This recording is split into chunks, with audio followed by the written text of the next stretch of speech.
In this video, I'm going to talk to you about finding the greatest common factor of a polynomial.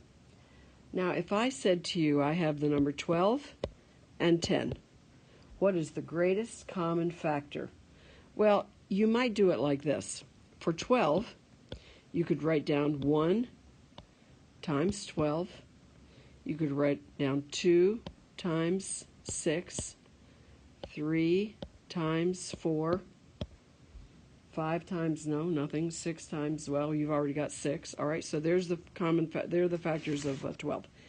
Factors of 10, well, 1 times 10, 2 times 5, 3 times, no, 4 times, no, 5 times, yes, 5 times 2, but you already have it. All right, what is the biggest number that goes in both of these lines? What is the biggest number that goes in both of these lines? Well, 1 goes in both of them. 2 goes in both of them. Anything else? No. All right, then the biggest common factor for 12 and 10 is 2. Okay? If I say to you, what is the common factor of 15 and 30? Well, you can go on and do it, but I'll tell you right now, it's 15. Because 15 goes in there twice, so the greatest common factor is 15. Now, of course, it helps to know your multiplication tables to do this problem. So let me give you an example.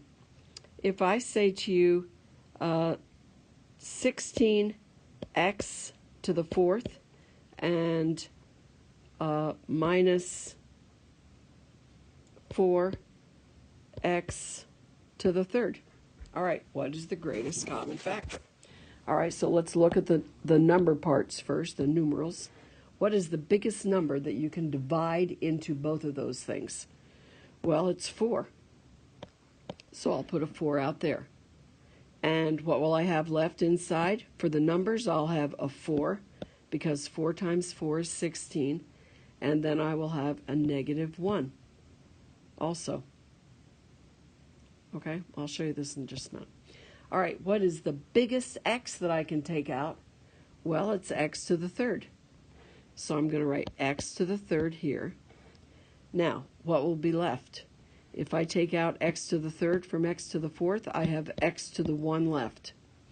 If I take out x to the third from x to the third, I have no x's left.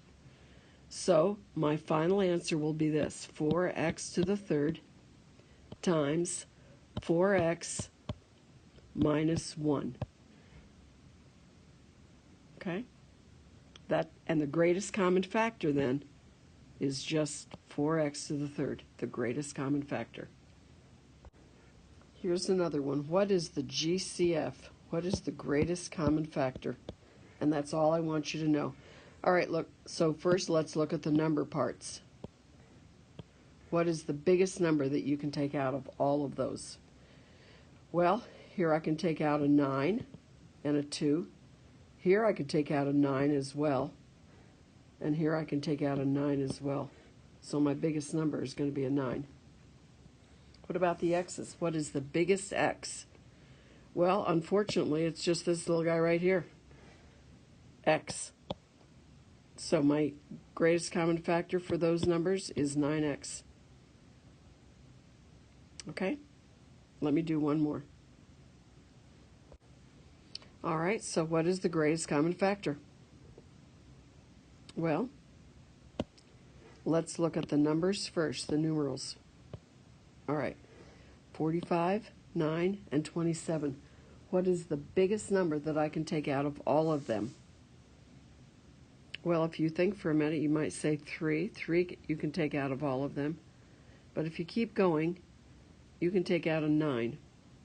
So you're going to take out a 9. That's the biggest number that you can take out. All right, now let's look at the exponents, the letters, that is to say, the variables.